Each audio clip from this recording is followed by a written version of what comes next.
The last mass extinction was 66 million years ago, when dinosaurs still roamed the Earth. A single, rapid, catastrophic event wiped out over 3/4 of life on Earth and resulted in the collapse of almost every ecosystem. The dinosaurs' mass extinction can be linked to an asteroid impact. This upcoming mass extinction, however, is not the result of a space rock hurtling into the Earth at over 45,000 miles per hour, but is rather caused by us, humans.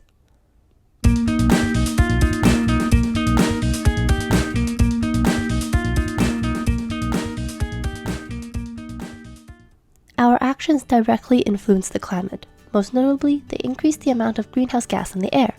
The increased carbon dioxide concentrations have led to a variety of challenges associated with climate change, but the consequences we experience have been relatively small.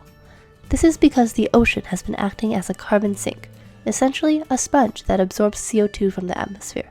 Because of the increase of CO2 in the oceans, our oceans are acidifying. What is ocean acidification? Ocean acidification is a decrease in the pH levels of the seawater, which currently corresponds to about a 30% increase in acidity in the last 200 years. The CO2 in the ocean reacts with components of seawater to create carbonic acid, which increases hydrogen ion concentration. What does this mean for our oceans? The ocean is incredibly interconnected. Each of its ecosystems and processes affect each other.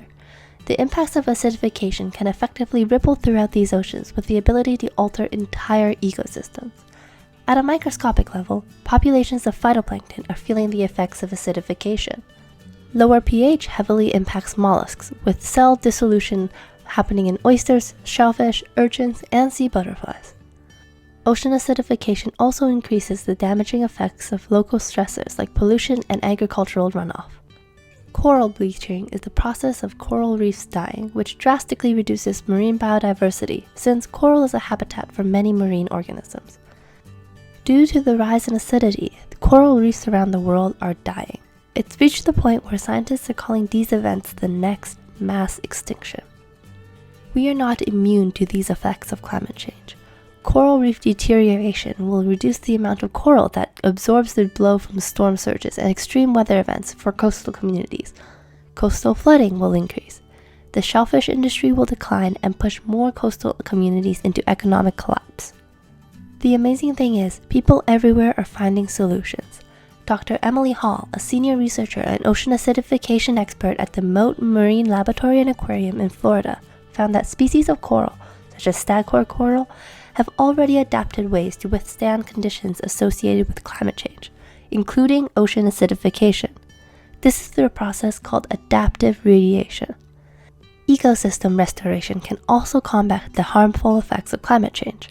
Dr. Hall is currently researching how seagrass and mangrove ecosystems can take up excess carbon dioxide, while scientists at the University of Washington are exploring the same phenomenon with kelp forests, which could also help protect marine life. What can we do to help?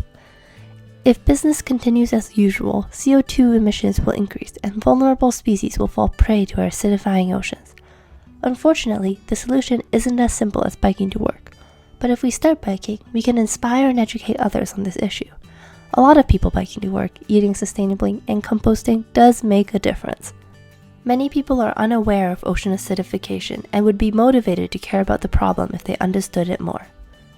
At the end of the day, we need to ask ourselves, do we want to live in a future where we no longer share a world with sea butterflies or vibrant coral reefs?